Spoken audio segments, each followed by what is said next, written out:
over on your right. So I'm excited to watch this Abzan blue deck in action. We have not covered it yet today.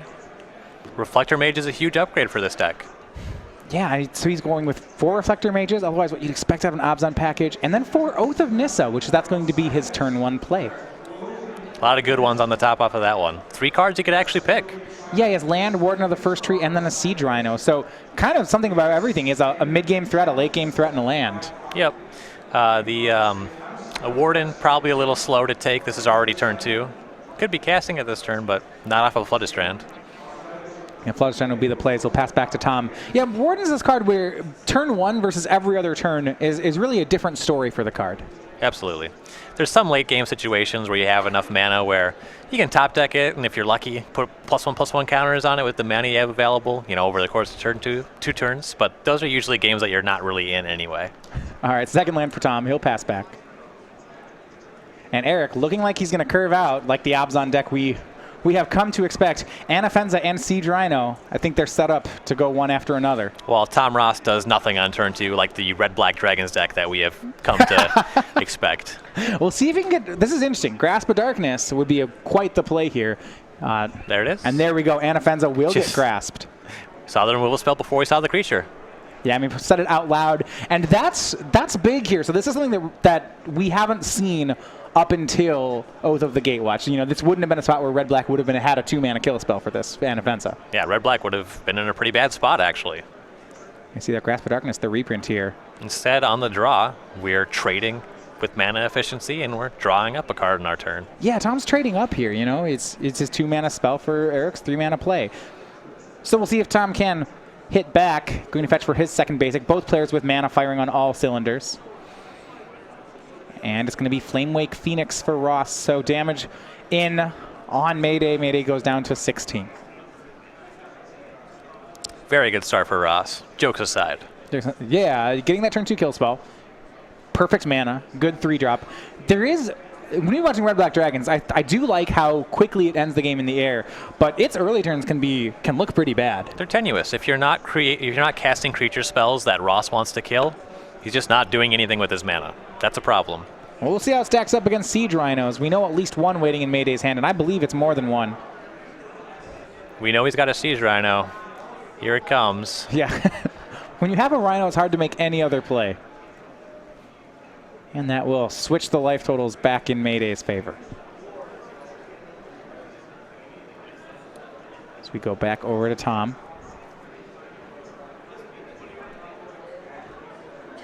Has Hangerback Walker, Thunderbreak Regent. He's just going to go to the air. It's Thunderbreak Regent. Here is Flamewake Phoenix swinging in. Mayday back down to 16. One of the difficulties here, how well Siege Rhino matches up against Thunderbreak Regent. It is interesting to note that despite being having the first creature in play that's stuck with the Flamewake Phoenix, Tom is still 1 point behind on life. That's how good Siege Rhino is. And some options. It looks like the last cards in Eric Mayday's hand are Reflector Mage, Dromoka's Command, and second Siege Rhino. So he has a decision to make this turn. I like this play a lot here. Looks like we're going for Dromoka's Command. So Command. Counter on Rhino. Rhino will fight Thunderbreak Regent. Eric goes to 13 because he targeted the Regent. And now Reflector Mage to bounce the Flamewake Phoenix. Here's Siege Rhino for 5. Tom's down to 10 and with an empty board. And even if Eric did not have the Reflector Mage, it would be very tempting to cast that Dromoka's Command in that spot anyway, because a Dragon Lord Kalogan would, Kalogan the Storm's Fury would mean a lot of damage for Tom on the following turn. It could almost be lethal. I believe actually it would be lethal. Just a dashed Kalogan would take Mayday's whole life total. Tom now left with no choice but to recast another Thunderbreak Regent. In the face of Eric's board, though, that doesn't look good at all. No. 5/6 with trample against 10 life. Second Rhino in hand for Mayday. This one could be over quickly. If you get into a mid-range slugfest against Siege Rhinos, it's tough to come out on the right side of that one. Strange to think of a Rhino pound for pound going toe-to-toe with a dragon. If the Rhino was big enough, he could do it, right? This is a fantasy world.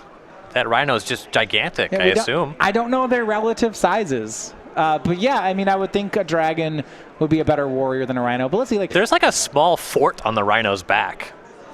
Like, okay. That's She's pretty armored. big. That's pretty big. This is taller than a real-world rhino. There's people standing at its feet. Yeah, look at them. Yeah, they're people are like the size of.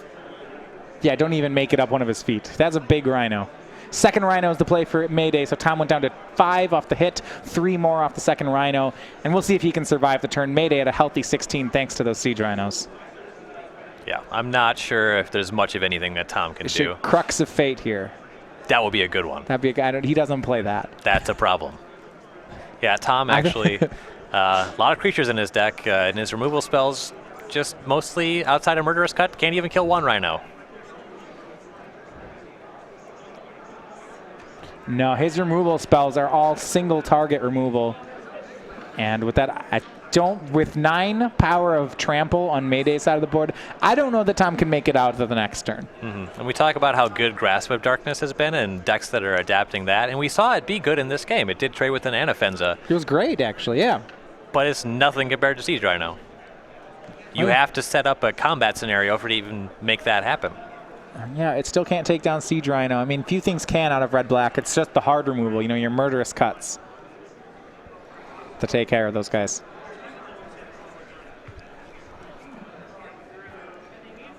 Tom's pretty deep in the tank here. Keep in mind, with Obs on blue, Mayday has left up Sunken Hollow. The deck does play 3 copies of Stubborn Denial in the main. Not that I think he'll need it this game, but it is an option. Play for Tom is going to be Thopter Engineer, followed by Flamewake Phoenix. We'll see if it was pre or post-combat.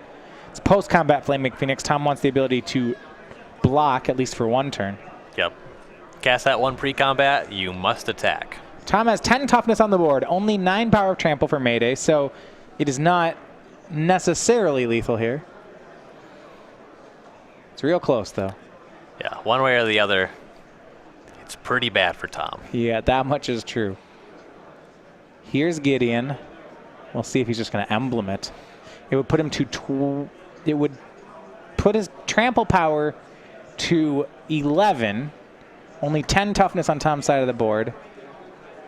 Tom can, leave him at 1. In theory, well, no, because if he blocks, oh, he actually right, if he blocks all 10 power him. of trample, then the Reflector Mage goes unblocked. I do not believe there was a block that saved this for Tom. This looks lethal. Yeah. Always a good idea to turn it up to 11. And that he does. So Eric Mayday takes game 1 over Tom Ross. And Siege Rhino just strutting along that game, showing why it's still good. Yeah. in case you thought it wasn't good. I do not want to play a standard format where Siege Rhino is not good, unless it's because the mana is not good enough to cast it. That would be one really powerful standard format if he wasn't good enough for it. Yeah. Don't even want to think about it.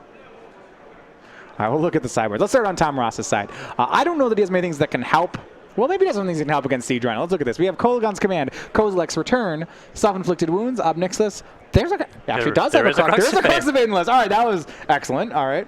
4 Transgresses and 1 Kalatas, Trader of Get. So Transgress the Mind is primarily, presumably, in the sideboard to deal with the Eldrazi ramp deck, though it's fine here. Gideon and Siege Rhino are both relevant haymakers. I might see a couple copies of that coming in. I don't know if you want the full 4. Self-Inflicted Wound, obviously very good here. It's pretty much going to kill something every time. Eric's just flush with green and white creatures, so that one seems like a no-brainer. The Crux of Fate's a maybe. And it certainly would have been good in that board position earlier. I think it's probably worth bringing in.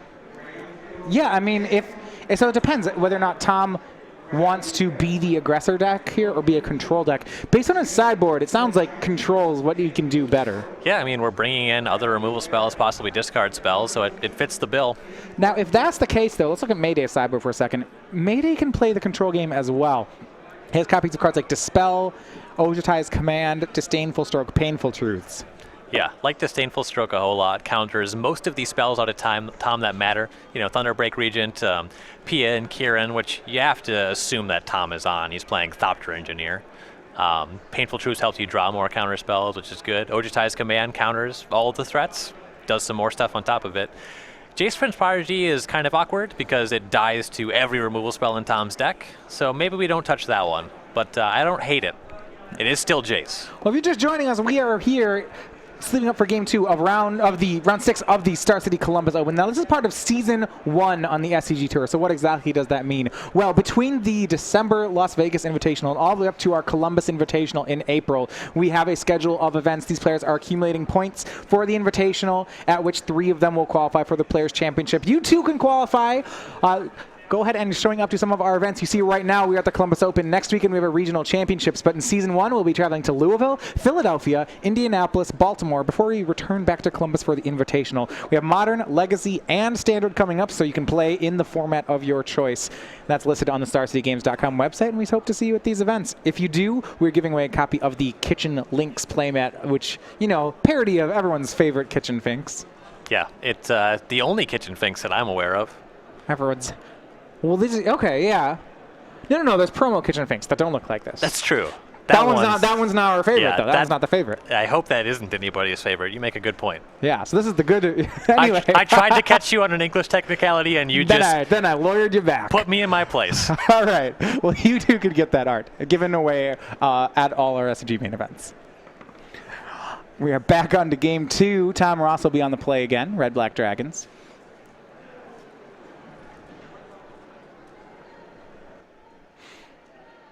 And it looks like we have a mulligan here from Mayday. Last game, Tom he shored up the early game by tagging an Anafenza with a Grasp of Darkness. Started out real good. But that doesn't matter when multiple Siege Rhinos are involved. No, not so much. I think it's fair to say that Siege Rhino is the most important card in Eric's deck in this matchup. I think it's fair to say that in most of Eric's matchups. Well, it's not always the most. It's always good. It's not always the linchpin, you know? That's true. But if he just has double Rhino hands, it seems like a world of difficulty for Tom. Flamewake Phoenix does not output enough damage to even be close to racing a Siege Rhino. No. It's like 2, then 2. You're like, okay, gain 3, back 3. You're like, wow, that's... So on the play, on turn 5, your Flamewake Phoenix has been good for 6 points. The Rhino on the crackback is putting in its 7th. Well, that's not also if you count the life gain, it just puts in 6 the moment you play it. If we're just talking about racing. Yeah, it's even worse than the way that I described it. All right, well, Eric's going to keep on 6. Oath of Nissa is his start.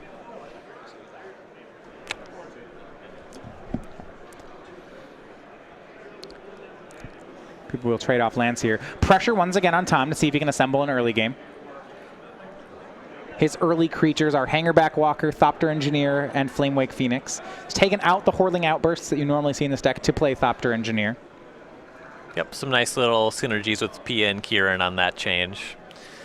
You know, it's kind of nice. I think in a deck like Dragons, I like this change from Tom in that I haven't seen these Red Black Dragons decks deal much damage on the ground. It seems like all their damage is in the sky. And something that Chris Anderson was saying when we talked to him earlier is that flying is a big reason to play this deck. The fact that Thunderbreak Region flies, nobody can really block it.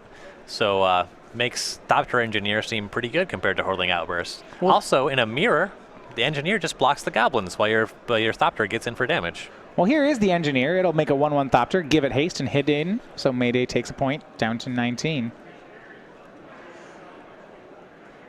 Have been impressive, those starts where you've been watching. We had a game with Chris Anderson playing Thunderbreak Regent into Kolagon the Storm's Fury, double triggering, dealing 12 damage in 1 attack. Yeah, on turn 2 and 3, the deck almost never looks impressive. Turn 4 and 5, it has some great ways to change that. Yeah, just if you aren't a deck that can remove flyers, the Red Black Dragons deck can kill you so quickly. Yeah, if you're not equipped with, say, Netcaster Spider, the one of that we saw Tickle play in his rally sideboard. Yeah, if you have Flamewake Phoenix into Thunderbreak Regent into Kolagon the Storm's Fury, that's actually lethal. Just 20 damage on curve. Seems like a good start.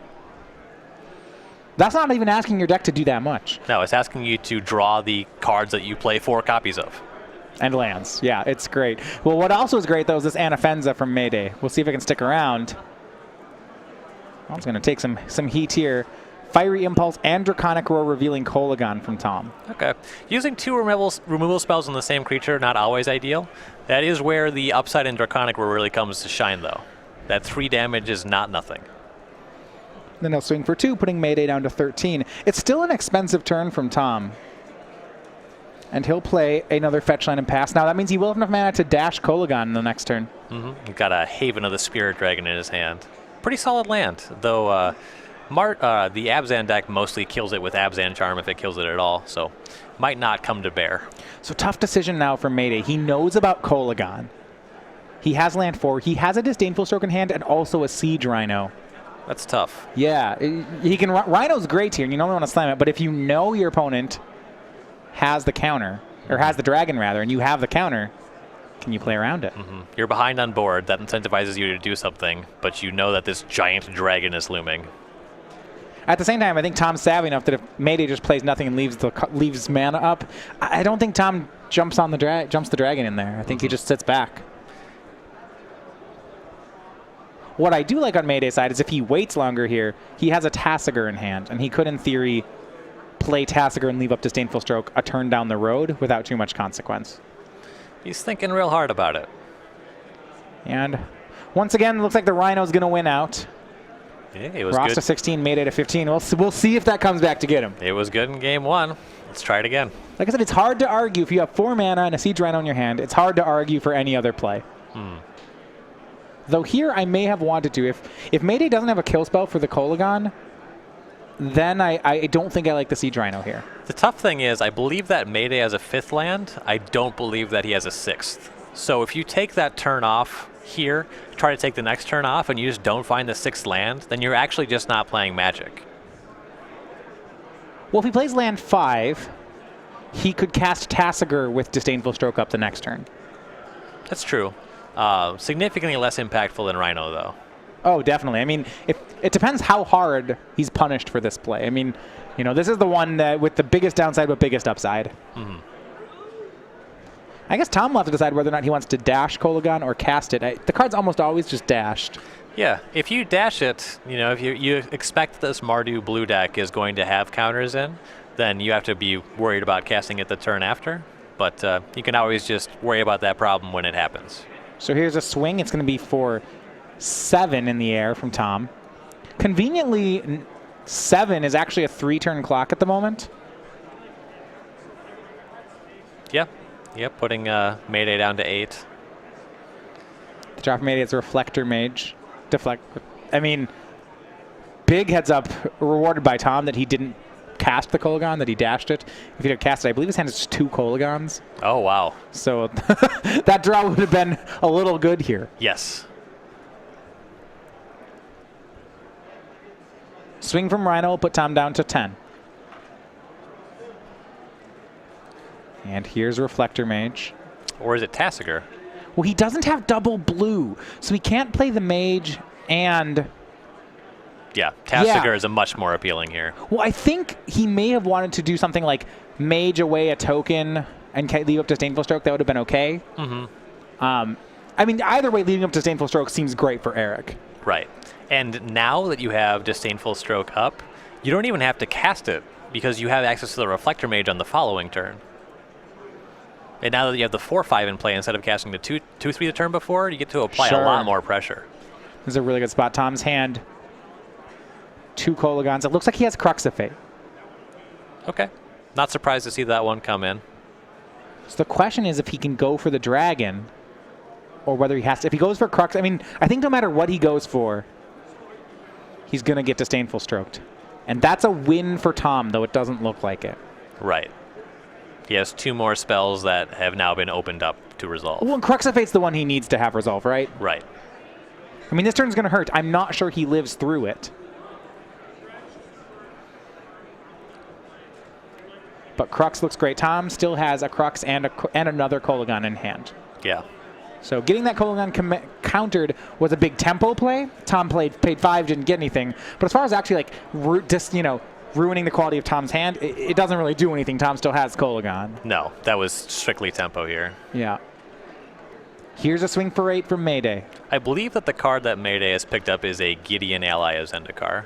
And it looks like the plan is just to post-combat that and make a 2/2, which is going to be quite good against this Crux of Fate. Because now that means Tom can't Crux, because if he Cruxes, Gideon will plus and win the game. Yep.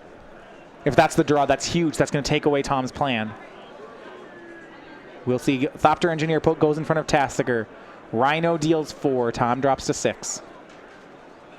I think you're right. And what a draw for Mayday. At this point, I'm not entirely sure what Mayday's thinking about. The actions he's taken by already going to combat, he's committed to not playing Reflector Mage, and I'm not sure why you wouldn't play Gideon. Yeah, this just has to be the line. It could land Draconic Roar Kolagon wins. Okay. But I don't think he can play around it. Yeah, there's nothing you can do about that. I mean, it's good to know that what beats you, but I don't think he can. I don't think it matters. Yeah, probably just taking a second to think about if he can do anything. Sure. That's the only combination of cards I can think of that would win on this spot off Tom's board. Yeah, Pia and Kieran's not good enough. You only get 2 hasters on that. All right, they do. Thopter Engineer is in play. Good call. Not nearly enough mana to shock, and not enough Thopters either. So. And such a tough spot here from Tom. He sees the Gideon, knows that he has nothing, can't do that Crux that he was going to try to win the game with isn't good anymore. A little side note here, if you notice, Mayday got to leave up white mana here because of that Oath of Nissa. There's only one tapped planes on his side, and that is just fine. I like it. Letting Tom know. Letting Tom know. I remember what my cards do, even when I don't need to. Maybe I have Valorous Stance. You don't know. Maybe I have Dromoka's Command. Okay, wait, nope. He left about blue-black too. He doesn't have Dromoka's Command. Yeah. No other way for him to leave up blue mana, though. All right, Crux of Fate's the play. Tom couldn't. So he's not dead to Gideon. Yep. He's representing Murderous Cut. If you're Eric, you just called. Did you make a because Gideon's not lethal, right? Gideon's not destructible. Oh wow, you're right. Okay.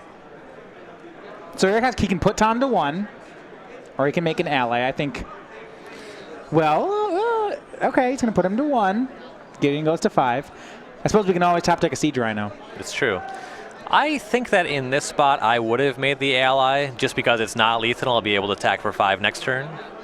I'd probably make an ally and not cast Reflector Mage. Well, if you put Tom to 1, all your creatures are suddenly lethal.